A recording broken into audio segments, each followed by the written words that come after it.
નમસ્કાર મિત્રો, તાજેતરમાં મીડિયામાં મળતી માહિતી મુજબ ડીસામાં જે રેન બસેરાની ગ્રાન્ટ સરકારશ્રી દ્વારા ફાળવવામાં આવી હતી એ બાબતે કોઈ જાગૃત નાગરિક દ્વારા એમાં માહિતી મેળવતા જાણવા મળેલ કે રેન બસેરાની જે ગ્રાન્ટ છે એ વપરાઈ ગઈ છે, પણ સ્થળે રેન બસેરા બનેલા નથી. તો આમાં ક્યાંક ને ક્યાંક ભ્રષ્ટાચાર થયો છે, મોટો ભ્રષ્ટાચાર થયો છે, ખૂબ જ ગંભીર બાબત છે.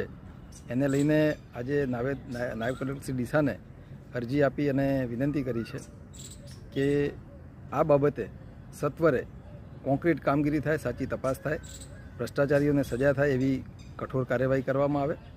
સાથે સાથે મીડિયાના અહેવાલથી જાણવા મળે છે કે ટીડીઓ, જે વર્તમાન ટીડીઓ શ્રી જે ડીસાના છે એ આ બાબતની તપાસ કરી રહ્યા છે.